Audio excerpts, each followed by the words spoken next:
मुझे याद नहीं कि मेरा जन्म कब हुआ,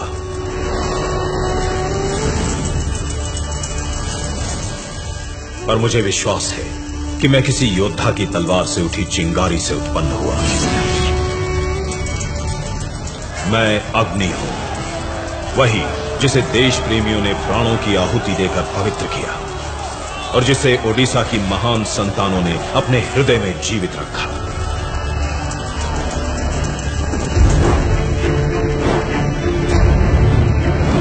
ओडिशा एक ऐसा दिव्य भूखंड जिसका इतिहास देखो तो इतिहास नहीं, साहस और पराक्रम की गौरव गाथा है। ओडिशा को जीतने मौर्य आए, मुगल आए, मराठा आए, पर हार जीत के परे ओडिशा सदा ही अदम्य रहा। फिर एक समय ऐसा आया जब राज्यों पर राज्य निकलता, उपनिवेशवाद का अजगर ओडिशा के खोरथागढ़ तक आ पहुंचा। खोरधा के महाराज मुकुंद देव द्वितीय अभी बालक थे और उनके दीवान और मंत्री जोई राजगुरु के कंधों पर शासन का भार था। ईस्ट इंडिया कंपनी ने राज्य पर अधिकार मांगा तो जोई राजगुरु ने उन्हें युद्ध की चुनौती दी।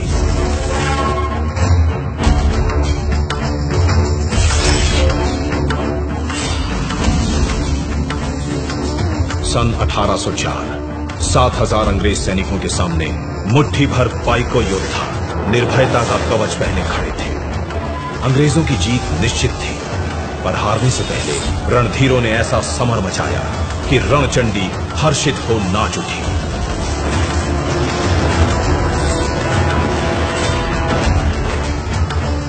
मातृभूमि ने आंचल फैलाकर एक एक सपूत का बलिदान स्वीकार किया। अंग्रेजों ने जोई राजगुरु पर मुकदमा चलाकर निर्ममता से उनका वध कर दिया।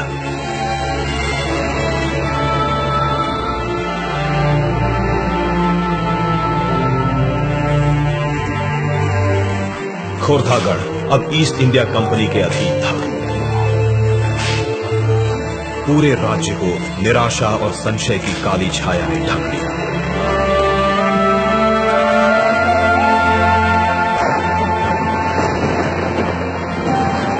ऐसे में पाइको कुल गौरव बक्सी जगबंधु अपने महान पूर्वजों के पुण्य प्रताप को कैसे धूल में मिलने दे सकते थे। 1817 में सबल भुजाएं फड़क उठी, इंद्र के वज्र में कंपन हुआ, काला आकाश कड़कती बिजलियों से धवल हो उठा। तेजस्वी पाइको खड़ग अपनी मयान से बाहर आई और सरदार बक्सी ने पहले स्वतंत्रता संग्राम का शंखनाद किया।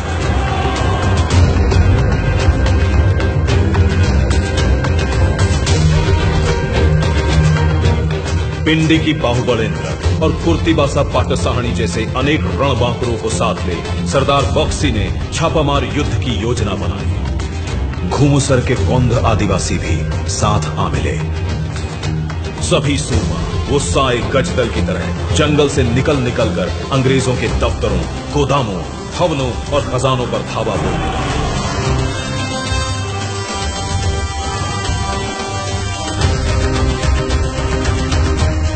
पाइको विद्रोह की क्रोधाग्नि में शत्रु ध्वज भस्म होने लगा। उसी दौरान पारड़क हिमुंडी में सोरा विद्रोह हुआ। मणापुर, नयागढ़, दसपल्ला में क्रांति के प्रखर सुर सुनाई पड़े। केंदुझर के भुइयां सरदारों ने तलवारें तानी। पूरे 10 वर्षों तक सरदार बक्सी प्रतिकूल परिस्थितियों से हारे बिना लड़ते रहे। फिर एक दिन उन्हें धोखे से बंदी बना लिया गया। पर क्रांति की आग अब दावानल बन चुकी थी, जिसे वीर सुरेंद्र साय जैसे राष्ट्रभक्तों ने जलाए रखा। वीर सुरेंद्र साय के साथ घेस गांव के जमींदार माधो सिंह, फत्ते सिंह और उनके पूरे परिवार ने जन्मभूमि का ऋण अपने प्राण देकर उतारा। कालाहांडी के रिंदो माझी और कोरापुट के लक्ष्मण नायक ने जीते जी अंग्रेजों की तलवार को जंग नहीं लगने दिया।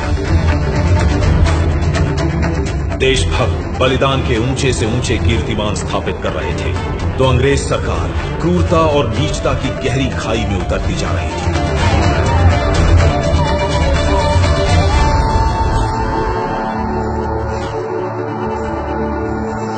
अंग्रेजों की पैशाचिक प्यास जब योद्धाओं के रक्त से ना बुझी, तो उन्होंने निर्दोष जनता को अपना निशाना बनाया।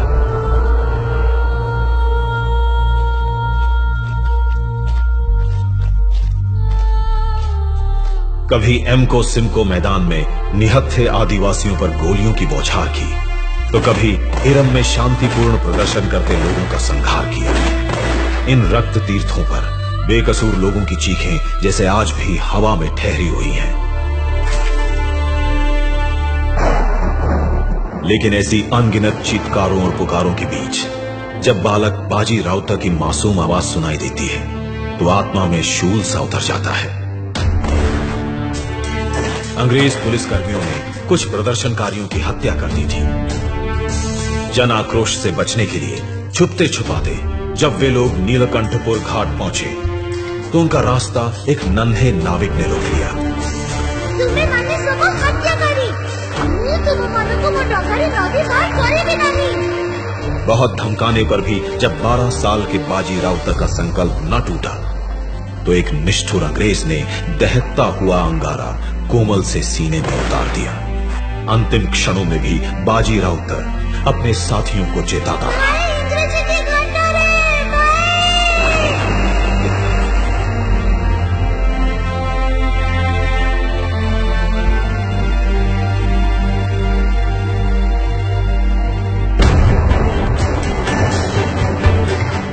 काल का कराल सर्प उत्कल जननी की संतानों को यूं ही निकलता रहा। समय बीता, सदी बदली, पर उड़िया समाज धीरज खोए बिना देश पर अपना सर्वस्व न्यौछावर करता ही गया।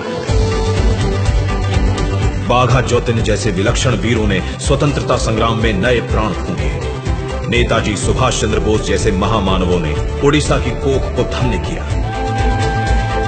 पंचशखा पंडित गोपबंधु दास, पंडित नीलकंठ दास, पंडित गोधाबारिस मिश्रा, आचार्य हरिहर दास और पंडित कृपा सिंधु मिश्रा नवक्रांति के अग्रदूत बने। तुम मुझे खून दो, मैं तुम्हें आजादी दूंगा। जब नेताजी ने महा आह्वान किया, तो लक्ष्मी इंदिरा पांडा, वीरपात्रा, ब्रजमोहन पटनायक और सोमनाथ पाणिग्राही जैसे अनगिनत जोशीले जवान आजाद हिंद फौज के जाबाज सिपाही बने। वहीं दूसरी ओर मधुसूदन दास, पारड़ा महाराजा, हरे कृष्ण महाताब, रमा देवी, मालती देवी, अन्नपूर्णा देवी, पार्वती गिरी, चंद्रशेखर बेहरा और गुरुबारी मेहर जैसे अनेक नेताओं ने गांधी जी के असहयोग आंदोलन और नमक सत्याग्रह को बल दिया।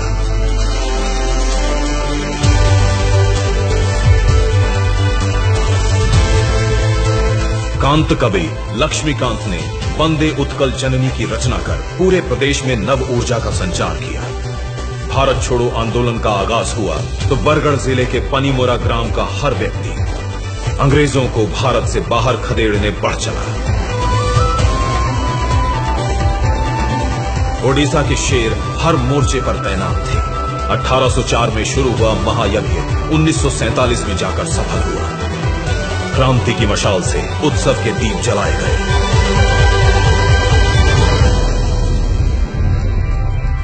और मैं तो कल भी प्रकाशमान था और आज भी प्रज्वलित हूं। अगर देखो तो अमर जवान ज्योति की किसी अग्नि शिखा में मेरी लपट भी दिख जाएगी। मुझे कभी बुझने न देना। मैं सम्मान हूं तुम्हारे पूर्वजों का। मैं ताप हूं देश प्रेम का। मैं तेज हूं अदम्य ओडिशा का।